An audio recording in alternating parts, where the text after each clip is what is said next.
11절 말씀까지를 다 같이 함께 보십니다.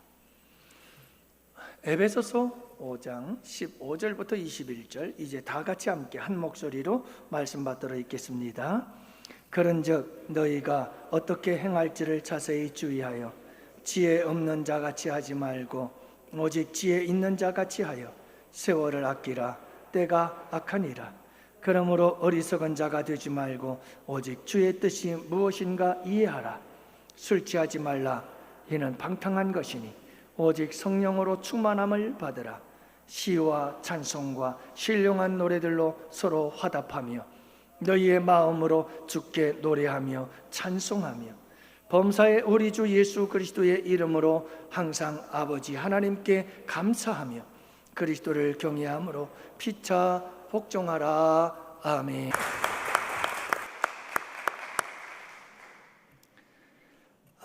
이솝 우화 중에 이런 얘기가 있죠. 병든 사자가 누워 있습니다. 그리고 그 옆에 절친 여우가 옆에 있었습니다. 사자가 절친 여우에게 부탁했어요. 큰 사슴의 창자와 허파가 너무너무 먹고 싶다. 이 부탁을 받은 여우가 숲속으로 달려갑니다. 그리고 사슴들을 만나게 되죠. 한 사슴을 만나서 여우는 이렇게 속삭입니다. 야, 사슴아, 너 지금 사자가 병들어 죽어가는 거 알고 있지? 그 사자가 이제 곧 죽을 텐데 사자가 죽으면 후계자를 누구를 세울까 하고 고민을 하다가 바로 사슴 너를 후계자로 세우기로 했어. 자, 그러니 우리 같이 가자. 가서 사슴을 유혹을 해가지고 사자가 죽으면 네가 후계자가 될 거야. 그리고는 사자에게로 끌고 왔어요. 이 사자가 이 실수를 하지 말아야 되는데 그만 실수를 해가지고 사자의 귀를 핥히고는 이 사슴의 귀를 핥히고는 이 사슴은 깜짝 놀라서 도망을 쳐버리고 말았어요. 그래서 너무 억울한 이 사자가 어흥어흥 울면서 여우에게 여우야, 한 번만 더 기회를 달라. 한 번만. 그래서 여우는 또 다시 숲으로 달려가면서 꾀를 생각해냅니다. 그리고는 달려가서 사슴들에게 묻습니다. 너네들 혹시 여기에 피 흘리는 사슴 못 봤니? 가르쳐줘서 그곳에 갔더니 피 흘리는 사슴이 있는 거예요. 그래서 그 사슴을 또 이 여우가 그렇게 미혹을 하고 유혹을 해서 마침내 이 사슴을 끌고 사자에게로 갔어요. 사자가 어흥하고 잡아서 맛있게 먹었죠. 맛있게 먹다가 뭔가 하나가 툭 튀어나와서 보니까 여우가 보니까 뭐가 튀어나왔을까요? 이게 여러분 염통이 하나가 툭 튀어나왔어요. 그래서 여우가 얼른 사자 몰래 삼켜 먹어버렸어요. 근데 여러분 이 사자가 이 염통을 찾는 거예요. 이 사슴이 염통이 어디 갔느냐? 다른 건 다 먹는데 이 염통이 없다고 찾는 거예요. 그러자 이 여우가 야, 사자야, 생각해봐라. 아니 사자한테 두 번이나 달려온 이 사슴에게 무슨 염통이 있겠냐? 그러면서 둘러치고 말았다 하는 얘기가 있죠. 여러분 이 이야기가 우리에게 주는 도전과 교훈이 뭘까요? 따라합시다. 조심성이 없으면 사슴처럼 당한다. 화를 당한다는 거예요. 여러분 조심성이 없으면 사람이 화를 당해요. 우리가 살아가는 이 세상에는요, 우리를 삼키려고 우는 사자들이 참 많습니다. 그리고 우리를 우는 사자의 밥이 되게 하려고 간사한 꾀임으로 미혹하고 유혹하는 여우들이 얼마나 많은지 모릅니다. 그렇기 때문에 우리는 사슴과 같이 조심성 없이 신중성 없이 행동하다가는 여우의 꾀임에 빠져서 사자의 밥이 되고 맙니다. 그래서 오늘 본문의 말씀은 우리에게 이렇게 경고하지요. 너희가 어떻게 행할지를 자세히 주의하라. 우리가 어떻게 행해야 될지, 어떻게 살아가야 할지, 어떻게 행동해야 될지, 어떻게 말해야 될지를 항상 주의하라. 자세히 주의하고 신중하게 주의하고 또 주의하라고 말씀하고 있는 겁니다. 여러분, 어디서 무엇을 어떻게 할 것인지 우리는 항상 주의하고 조심하고 신중히 살아갈 수 있는 사람들이 되어야 합니다. 특히 우리 예수 믿는 사람들은 더더욱 그래야 되는 겁니다. 여러분, 오늘 우리는 추석을 앞두고 있죠. 이번 명절에 그리스도인으로서 우리는 어떻게 행할 것인지를 여러분 생각해 보셨어요? 명절이 왔어요. 가족들을 만나게 될 거예요.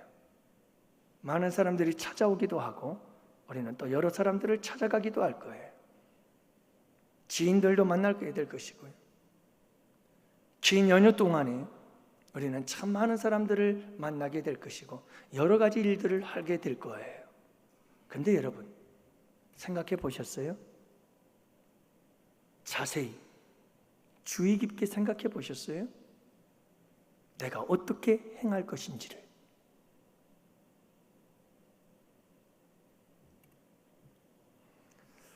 여러분, 우리 주님은 우리에게 도전합니다. 이 명절을 앞두고 어떻게 행할 것인지를 주의하라. 자세히 주의하라. 어떻게 행할지를 여러분 이 밤에, 아니 이 아침, 이 시간 우리 함께 생각해 보면서 큰 은혜와 도전의 시간이 되실 수 있기를 바랍니다. 여러분, 우리에게 중요한 것이 뭐냐면 정체성이라고 하는 거예요. 우리가 몇 주 전에 함께 말씀을 나누었습니다만, 나는 그리스도인이라고 하는 이 정체성을 잃어버리지 마세요. 제발 여러분 부탁합니다. 나는 그리스도인이다. 난 하나님의 자녀다. 여러분, 이 자기 정체성 속에서 내가 어떻게 행해야 될 것인가가 나오기 시작하는 거예요. 내가 누군지를 모르고 나의 정체성이 확실하지 않으면 내가 무엇을 행하며 살아야 될지에 대해서 애매모호해지고 말아요. 절대적 기준이 없는 거예요. 그래서 아무렇게나 사는 거죠. 여러분, 우리 그리스도인들은 언제 어디서 무엇을 하든지 항상 그리스도인으로서 어떻게 행해야 될지를 생각하며 살아야 되는 겁니다. 우리에게 주어진 삶의 매 순간순간을 아무렇게나 사는 자들이 아니에요. 생각 없이 살아가는 자들이 아니잖아요. 감정적으로 살아가는 존재들이 아니에요. 내가 하고 싶은 대로 살아가는 자들이 아니잖아요. 우리의 타락한 본능대로 살아가는 존재들이 아닌 거예요. 우리는 끊임없이 생각해야 돼요. 신중해야 돼요. 끊임없이 우리는 살펴야 돼요. 내가 어떻게 행해야 될 것인지를, 내가 무엇을 어떻게 하며 살아가야 할 것인지를, 내가 어떤 말을 하며 살아가야 할 것인지를, 어떤 삶을 살아야 할 것인지를 끊임없이 자세히 주의하고 살펴야 된다, 이렇게 말씀하고 있는 거죠. 여러분, 내일부터 추석 명절, 주님이 우리에게 도전하는 말씀이 이거예요. 너희가 어떻게 행할지를 자세히 주의하라. 주의하라. 여러분, 우리가 이렇게 어떻게 행할지를 잘 생각하고 주의하고 그리고 살아갈 때에 우리는 지혜 없는 자 같이 하지 말고 지혜 있는 자 같이 하라 하신 말씀대로 사는 줄로 믿습니다. 그럴 때 우리는 지혜로운 자가 되는 거거든요. 뿐만 아니라 더 나아가서 여러분, 우리는 우리가 어떻게 행할 것인지를 생각하며 살아갈 때 우리는 세월을 아끼며 살아가는 자가 된다고 말씀하고 있습니다. 그래서 16절 말씀해 보면 다 같이 함께 보십시다. 우리 다 함께 읽습니다. 세월을 아끼라, 때가 악하니라. 내가 어떻게 행할지를 주의 깊게 생각하고 살아갈 때 우리는 이 세월을 아끼는 삶을 살아갈 수가 있어요. 지혜 없는 자가 아니라 지혜 있는 자가 되어 세월을 아끼는 삶을 살아갈 수가 있다는 말씀이에요. 여러분, 헬라인들에게는 이 시간이라고 하는 개념이 두 가지가 있어요. 그 두 가지 개념 중에 하나는 뭐냐면 크로노스라고 하는 단어예요. 이 크로노스라고 하는 단어는 그냥 흘러가는 시간을 말하고 있어요. 지금도 시간은 흘러가고 있죠. 그냥 역사는 계속해서 흘러가고 있어요. 이 흘러가는 시간을 크로노스라고 그래요. 우리 모두에게 하루는 24시간이 주어지고 그 24시간은 그냥 흘러가요. 계속 흘러가요. 잠시도 쉬지 않고 흘러가요. 그 흘러가는 시간을 우리는 크로노스라고 그래요. 그런데 또 하나의 단어가 있어요. 그 단어는 카이로스라고 하는 단어예요. 이 카이로스라고 하는 단어는 흘러가는 시간에 그 시간 중에서 어떤 사건이 일어나고 어떤 의미 있는 사건이 있게 되어질 때 그 시간을 가리켜서 카이로스라고 불러요. 여러분, 성경에서 우리가 이 카이로스는 어떤 시간이냐 하면 흘러가는 시간 속에서 하나님을 위해서, 하나님의 영광을 위해서 의미 있고 가치 있고 보람 있는 일을 행했을 때 그것을 카이로스라고 부르는 거예요. 사랑하는 성도 여러분, 세월을 아끼셔야 됩니다. 이 말은 우리에게 지금 흘러가고 있는 시간들을 기회로 삼아라, 찬스로 삼아라 라고 하는 말씀을, 의미를 가지고 있는 거예요. 그래서 흘러가는 우리의 이 시간들을 헛되이 낭비하고 허비하고 그냥 흘려보내지 말고 흘러가는 이 시간을 하나님을 위해서, 하나님의 영광을 위해서 가치 있고 의미 있고 보람 있는 일로 잘 사용해라. 이 흘러가는 모든 시간은 하나님을 위해서 우리가 무엇인가를 할 수 있는 기회요, 찬스다라고 말씀하고 있는 겁니다. 바로 그 말씀이 여러분 오늘 본문의 세월을 아끼라라고 하는 의미인 것이죠. 그래서 여러분 공동번역 성경은 이렇게 본문의 말씀을 번역하고 있습니다. 여러분에게 주어진 기회를 잘 살리십시오. 세월을 아끼라, 이 말은 곧 우리에게 주어진 모든 기회들을 잘 살리라 이 말입니다. 그렇다면 여러분, 이번 명절, 추석 명절은 분명히 우리에게 찬스입니다. 우리에게는 기회입니다. 하나님을 위해서, 하나님의 영광을 위해서 뭔가 우리에게 놀라운 일을 행할 수 있는 아름다운 찬스요, 기회인 줄로 믿습니다. 세월을 아낄 아름다운 찬스인 거예요. 세월을 소중하게 만들 수 있는 시간들인 거예요. 크로노스, 그냥 흘러가고 있는 시간을 카이로스의 시간으로 만들 수 있는, 의미 있고 가치 있는 시간으로 만들 수 있는 여러분 소중한 기회요, 찬스인 줄로 믿습니다. 그러므로 여러분, 이번 추석 연휴는 하나님께서 우리에게 주신 기회입니다. 그러므로 더욱더 우리는 어떻게 행할지를 자세히 주의해야 합니다. 그리고 놀라운 기회를 창출해 내어야 되고 놀라운 기회를 창조해 내어야 합니다. 하나님의 영광을 위해서 놀라운 사건을 만들어낼 수 있는 이런 명절이 될 수 있기를 축복합니다. 그리고 또 나아가서 여러분, 우리가 끊임없이 내가 행할 바가 무엇인지를 자세히 주의하고 생각하고 깊이 생각할 때에 여러분, 우리는 하나님의 뜻이 무엇인지를 분별할 수 있게 되어진다고 17절은 말씀하고 있지요. 그러므로 어리석은 자가 되지 말고 오직 주의 뜻이 무엇인지 부이하라. 끊임없이 하나님, 내가 어떻게 행해야 될까요? 라고 주님께 묻기 시작할 때 그 물음 속에서 우리는 어리석은 자가 아닌 하나님의 뜻을 분별하고 이해하게 되어지고 하나님의 뜻대로 행하게 되는 줄로 믿습니다. 그러면 여러분, 우리가 이 하나님께서 주신 이 크로노스의 시간들, 특히 추석 명절을 앞두고 이 시간을 어떻게 하면 의미 있고 가치 있고 하나님을 기쁘게 해드리며 하나님의 영광을 나타낼 수 있는 소중한 시간들로 아름답게 사용할 수 있을까 하는 거예요. 오늘 본문에서는 두 가지를 말씀하고 있습니다. 하나는 소극적인 의미, 하나는 적극적 의미, 두 가지를 말씀하고 있는데 그 첫 번째가 소극적 의미로 우리 주님께서 어떻게 하라고 말씀하시느냐, 다 같이 함께 따라합시다. 술 취하지 말라, 이는 방탕한 것이다, 이겁니다. 여러분, 술 취하지 마십시오. 하지 말라, 이건 소극적인 겁니다. 하라, 이건 적극적인 거죠. 술 취하지 말라, 우리 주님께서 말씀하고 계셔요. 여러분, 무슨 뜻일까요?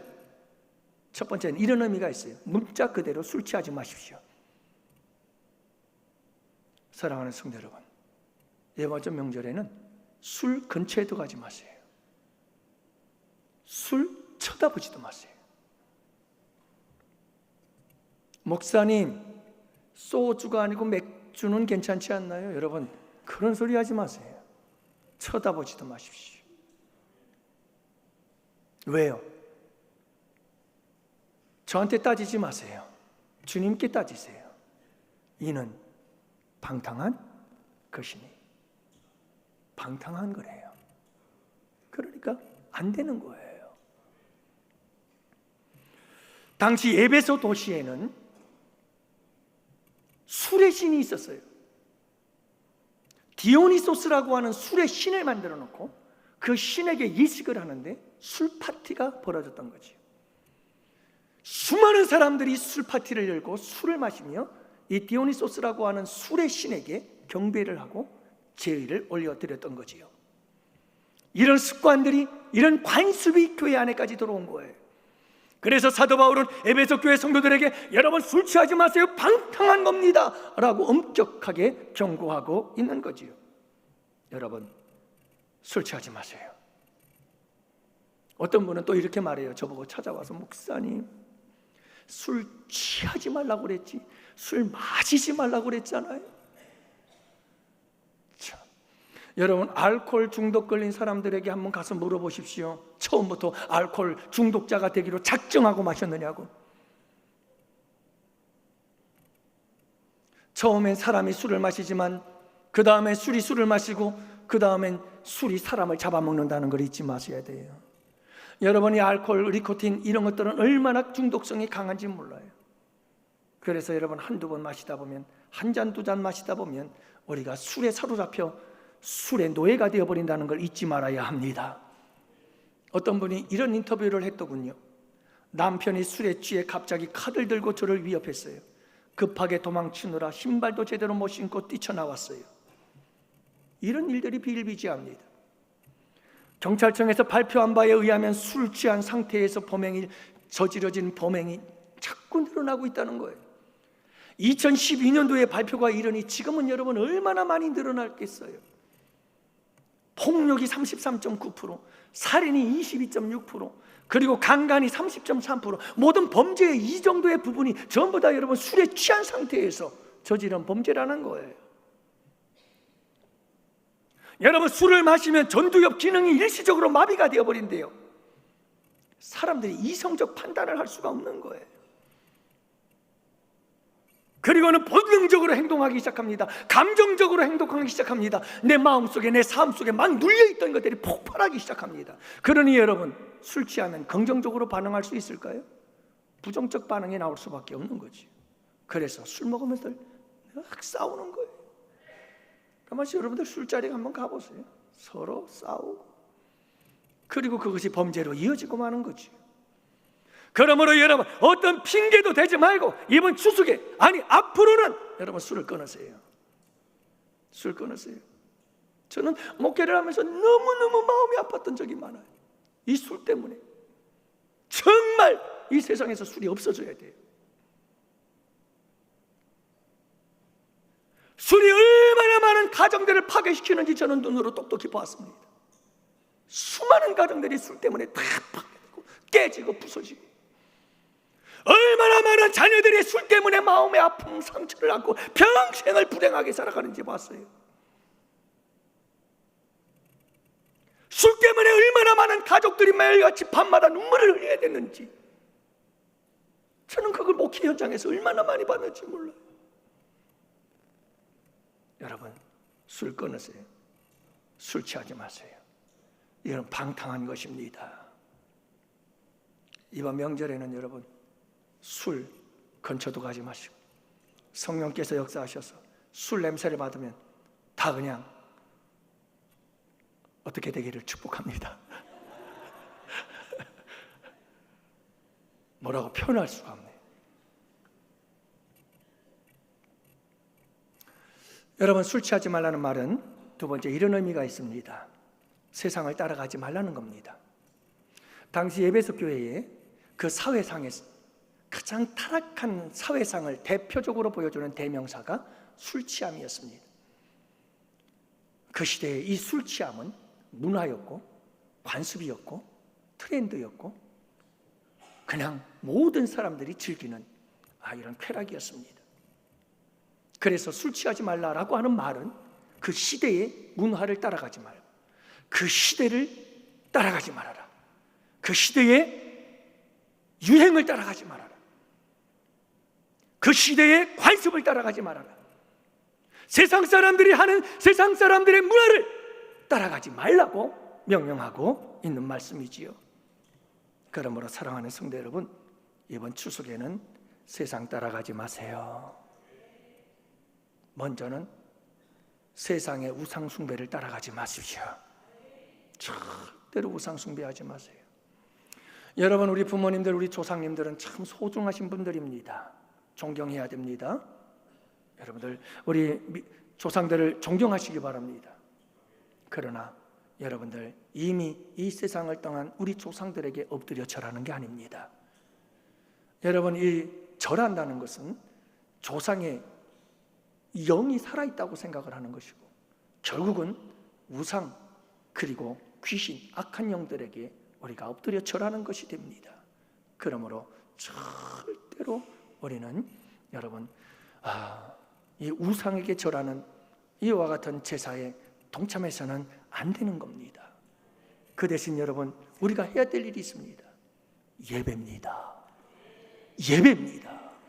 온 가족이 함께 모여 여러분, 우리 어른들의 이야기를 덕담을 나누고 여러분, 우리가 어떻게 아름다운 가정, 아름다운 가문을 만들어갈 것인가를 함께 하나님을 찬송하고 하나님의 말씀을 듣고 함께 서로 기도의 제목들을 나누고 서로 어려움이 무엇인지를 나누고 온 가족들이 서로 함께 위에서 기도해주며 여러분, 아름다운 이 기독교적 문화를, 예배의 문화를 만들어가고 창조해내어야 되는 줄로 믿습니다.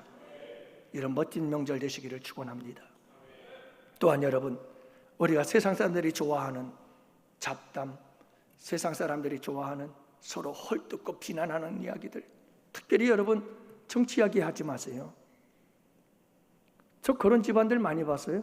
명절이 돼가지고 집안들끼리 모여가지고 정치 얘기하다가 싸우고 그리고 화가 나가지고 헤어지더라고요.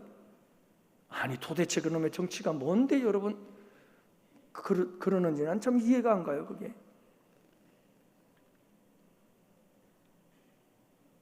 우리 예수 믿는 사람들은 해야 될 이야기가 따로 있는 줄로 믿습니다.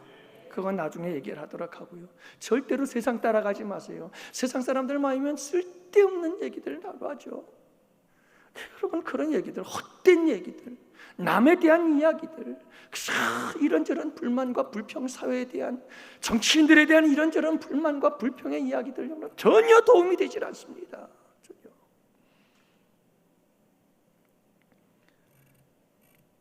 믿지 않는 사람들의 문화를, 그들의 여러분 이 세상적 가치를, 그 사람들의 모든 유행을, 관습을 따라가지 말아라.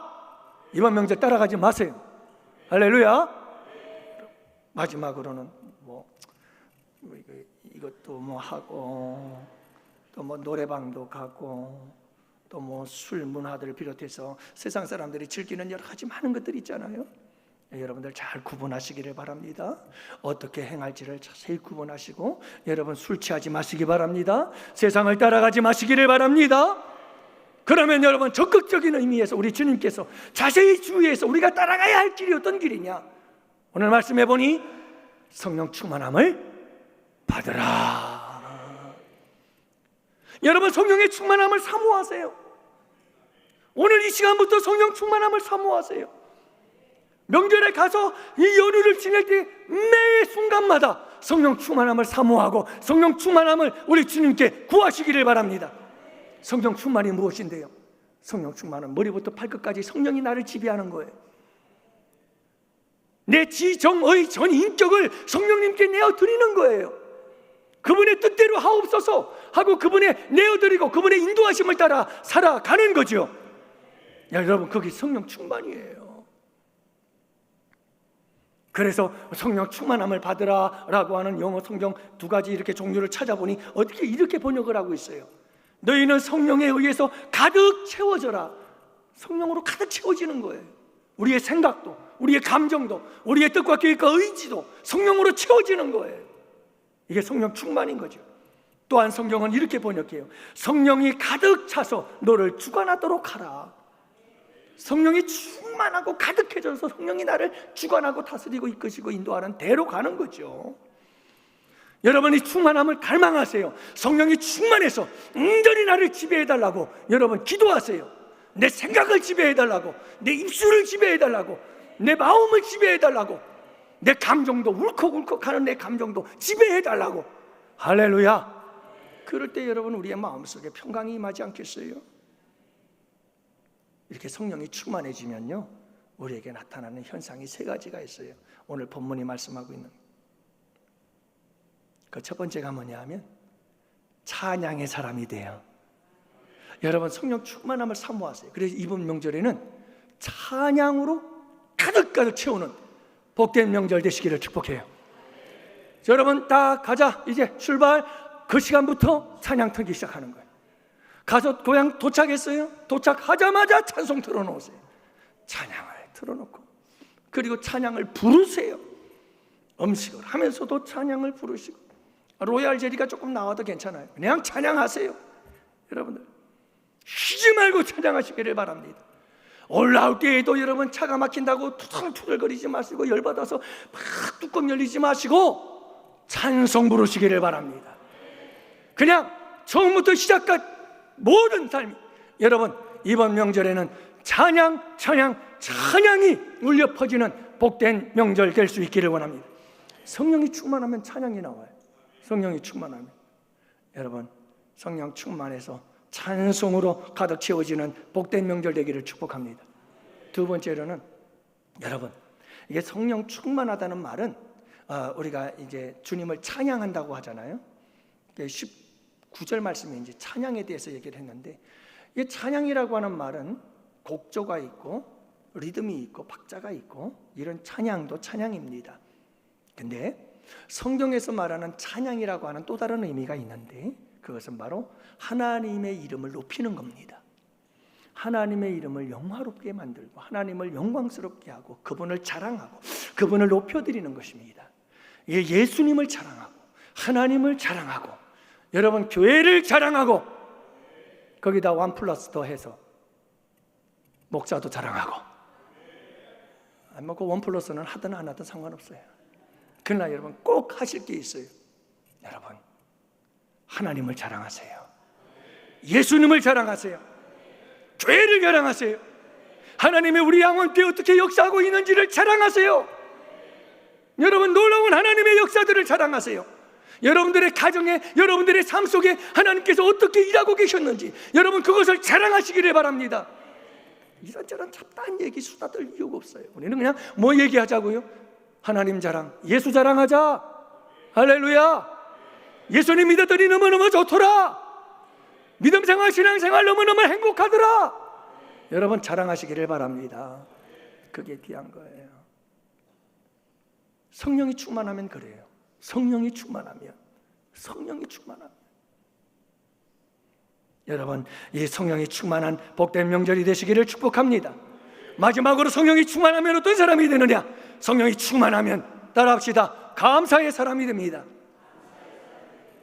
그래서 여러분 오늘 20절 말씀, 범사에 우리 주 예수 그리스도의 이름으로 항상 하나님께 감사하며, 감사하라고 하는데 그 앞에 있는 단어들이 참 중요해요. 범사에 감사하래, 항상 감사하래. 판토테, 판톤이라고 하는 이런 헬라어 단어인데요, 이 단어의 의미가 뭐냐면 초시간성, 초상황성을 의미하는 단어들이에요. 그러니까 여러분 항상 범사에 감사하라는 말은 상황을 뛰어넘어 감사하라는 말이에요. 도저히 내가 이해할 수 없는 고난과 괴로움과 고통이 닥쳐와도 감사. 할렐루야. 이게 초상황적 감사예요. 범사에 감사하는 것이고 항상 감사하는 거예요. 도저히 이해할 수 없는 상황, 거기에서도 감사하세요. 도저히 감사할 수 없는 상황 속에서 감사하세요. 그게 감사예요. 오늘 말씀하시는 범사에 감사요, 항상 감사가 바로 그런 감사인 줄로 믿습니다. 여러분 이번 명절에는 여러분 감사로 가득 찬 명절 만들어 가십시다. 성령 충만해서 그냥 이래도 감사, 저래도 감사, 여러분 항상 감사. 그래서 이번 명절은 원망불평 없기, 예? 육체의 정욕으로 충만해지면 자꾸 원망불평이 나와요. 여러분 성령으로 충만해지면, 나로 충만해지지 마시고 성령으로 충만해지면 여러분 늘 감사가 나올 줄로 믿어요. 그래서 차가 막혀도 감사, 음식을 만들면서 힘들고 허리가 끊어질 것 같이 아파도 감사, 여러분 이래도 감사, 저래도 감사, 주님께 늘 감사하며 이 명절 복된 명절 보내시고 여러분 안전하게 건강하게 잘 다녀오실 수 있기를 축복합니다. 그리하면 이번 명절은 정말 하나님께 영광이요, 우리에게는 잊지 못할 아름다운 추억과 정말 은혜롭고 복된 명절 연휴가 될 줄로 믿습니다. 기도합시다.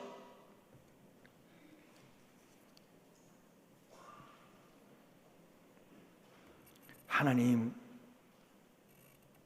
오늘로 주의 백성들을 주님께서 이 명절 잘 보내고 오라고 귀한 말씀 들려주셔서 고맙습니다.